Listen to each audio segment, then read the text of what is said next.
Bienvenidos. Vamos a hablar hoy de la medicina alejandrina o helenística. Esta es la medicina que ocurre en el periodo entre la muerte de Alejandro Magno y la conquista de Roma del Mediterráneo oriental. Unos 300 años más o menos, desde el año 300, 350 antes de nuestra era, al año 10, 20 de nuestra era. Atenas había caído después de la guerra con Esparta y de la epidemia, la peste de Pericles. Y Grecia había quedado anárquica, sin un gobernante claro. Filipo de Macedonia conquistó Grecia y le dejó Grecia a su hijo Alejandro. Alejandro se dedicó entonces a conquistar el mundo, esa era su ambición.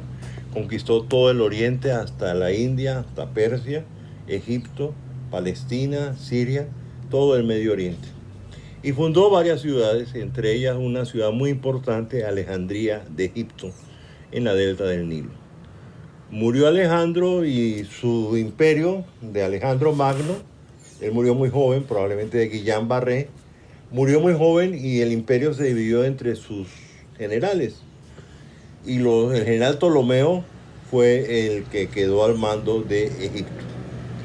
Entonces Alejandría surgió a la historia. ¿Qué es Alejandría?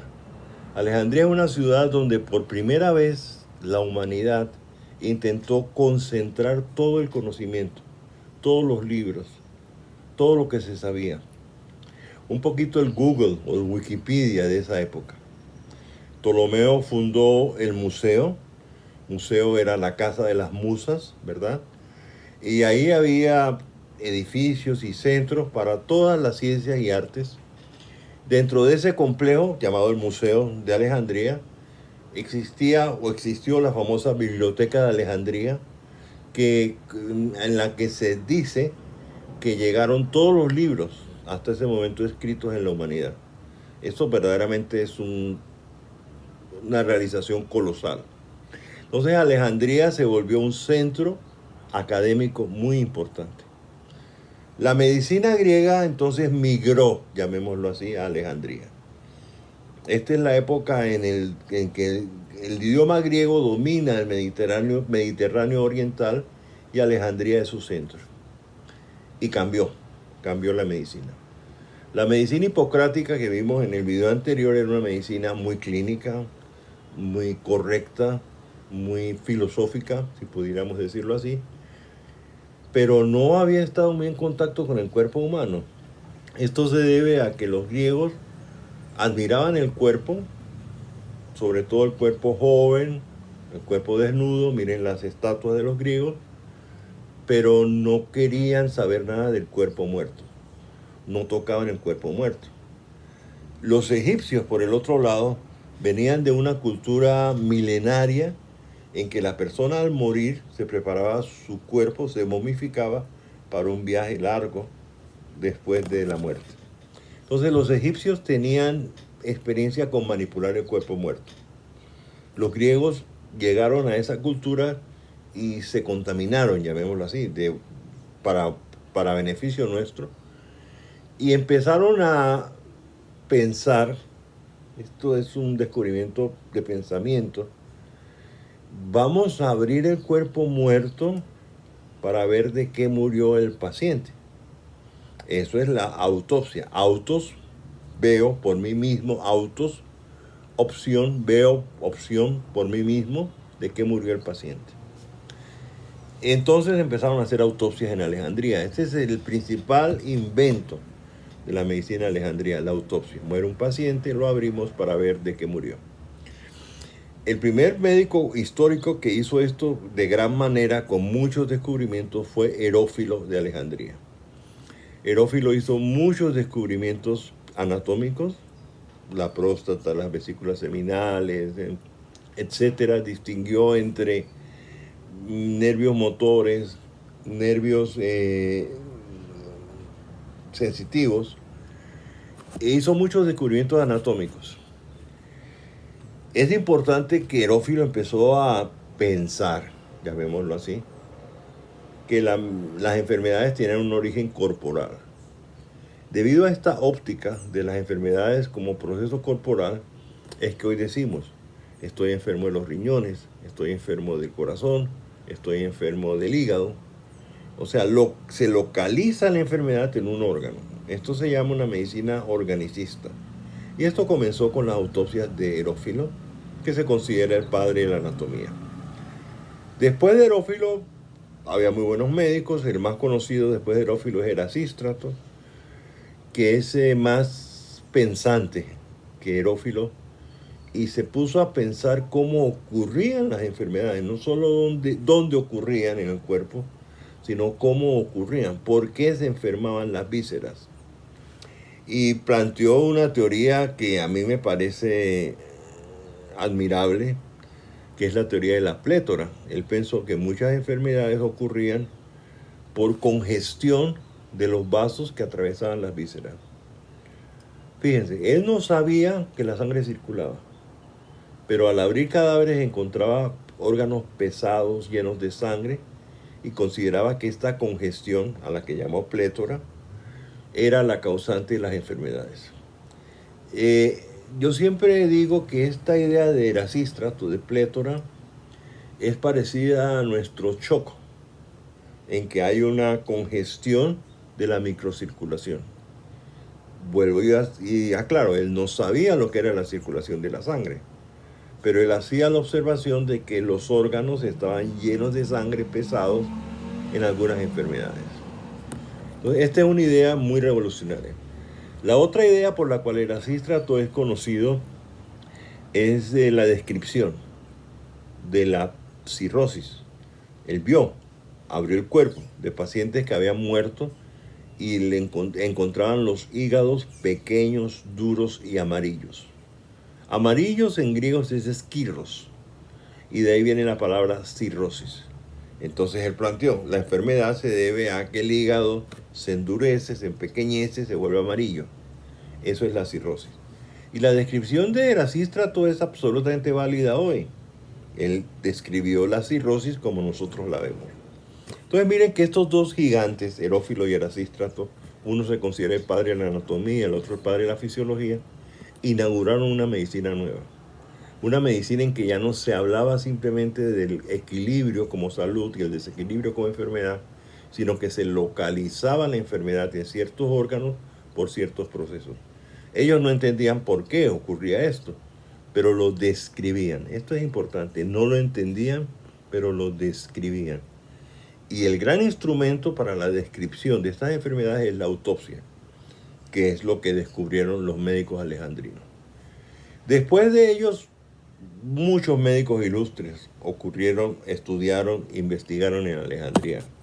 Y estos médicos alejandrinos tuvieron el defecto, según Galeno, no sé si es un defecto realmente, de establecer distintas escuelas de pensamiento. Y unos pensaban una cosa, otros pensaban otra cosa, y hacían escuelas de medicina, de escuelas, de capilla. Los discípulos de Herófilo se llamaban Herofileos, los discípulos de Erasístrato, Erasístratos, y así se separaban en escuelas. Quizás es un defecto, Galeno lo dice, quizás es una ventaja porque se hizo muy variado el pensamiento clínico, pero tuvo el grave problema de que nunca logró sintetizar, la medicina alejandrina nunca logró sintetizar su pensamiento médico. Y en estas escuelas hay unas muy valiosas, muy valiosas. A mí particularmente me encanta la escuela de los empíricos. Empírico en griego significa datos, hechos, realidad. Los que estudiaban la realidad, no las teorías. Ellos despreciaban las teorías, que seguían los dogmáticos, que seguían teorías, y apreciaban los datos. Y miren lo interesante. Los empíricos decían que la medicina se debe basar en tres cosas. La observación del paciente, los datos del paciente. La analogía de la enfermedad con otras enfermedades, la analogía. Y lo que había dicho la tradición médica sobre esa enfermedad. Y yo siempre pienso que eso es lo que hacemos hoy. Hoy ¿Qué prima en la medicina clínica? Observamos al paciente con estudios de imagen, estudios de laboratorio clínico, datos semiológicos, signos y síntomas. Clasificamos las enfermedades, hacemos analogías, esta enfermedad es esto, esta enfermedad es aquello, es del grupo A, del grupo B, ¿listo? Estadio 1, estadio 2, y leemos qué se ha dicho sobre estas enfermedades. Entonces, el método, si podemos llamarlo así, de los empíricos, sigue siendo válido para nuestra medicina. Por eso es que a mí me gusta mucho este pensamiento de los empíricos. Además, los empíricos dieron lugar a un médico extraordinario, poco tardío, ya en la época de los romanos, que se llamó Sorano de Éfeso, que fue el primer médico, el primer puericultor, el primer médico que escribió sobre el parto y el cuidado del niño recién nacido, en su libro Ginecología, sobre las enfermedades de las mujeres. Entonces, esta actitud de los empíricos, de basarse en los datos del paciente, en las analogías de la enfermedad con otras enfermedades, y en lo que dice la tradición, hoy decimos en lo que dice la evidencia médica, es nuestra medicina. Yo diría que nuestra medicina sigue siendo empírica. Hubo escuelas muy especulativas, llamémoslo así. Por ejemplo, los terapeutas, ustedes saben que los griegos dividían todo en 4, había 4 humores, ¿verdad? 4 elementos, 4 estaciones, 4 edades del hombre. Y entonces ellos llegaron con la idea de que había un quinto elemento que jugaba papel en las enfermedades, que era el espíritu, neuma en griego, neuma, el soplo divino que llena al hombre. Esto se volvió una medicina muy espiritual, muy cercana al judaísmo tardío, al cristianismo primitivo, y son los terapeutas alejandrinos, que es la última escuela alejandrina. ¿Qué pasó con las escuelas alejandrinas? Todas desaparecieron. Primero que todo, la biblioteca de Alejandría se quemó. Hago la aclaración, no es que los cristianos la hayan quemado, hubo por lo menos 3 incendios grandes. Y si uno escribió en pergamino, estaba en riesgo de que eso se prendiera rápidamente. No la prendieron los cristianos, hubo 3 incendios y desapareció históricamente la biblioteca de Alejandría. Y ocurrió algo extra. Ellos educaron a un joven, Claudio Galeno, que al ejercer medicina, curiosamente, odiaba la medicina alejandrina, la despreciaba la autopsia, y en videos posteriores voy a discutir esto del odio de Galeno hacia la autopsia, que no es tan desquiciado como lo queremos imaginar nosotros. Tenía razones para no confiar en la autopsia. Y menospreciaba la medicina que lo educó a él, porque él se educó en Alejandría. A Galeno sintetizó la medicina posterior a la alejandrina. La única medicina grande que quedó de esa época es la medicina de Galeno, de la época greco-romana. Entonces ocultó, llamémoslo así, borró la medicina alejandrina. Los libros desaparecieron, es muy curioso, no tenemos un libro completo de esos médicos. Solo los conocemos a través de lo que Galeno dice. Y es muy curioso que uno solo lo conozcan a través de lo que el enemigo de uno dice. Pero el enemigo de uno lo conoce bien. Entonces podemos deducir algunas ideas de la medicina alejandrina a través de las críticas de Galeno. Hago la excepción, digo, con el libro Ginecología de Sorano, que sí lo tenemos entre nosotros. Esta fue la gran medicina alejandrina, que tuvo ideas muy interesantes, muy interesantes. Y conviene que volvamos a rescatar algunas de esas ideas, sobre todo la autopsia, que ya no hacemos casi. Muchas gracias.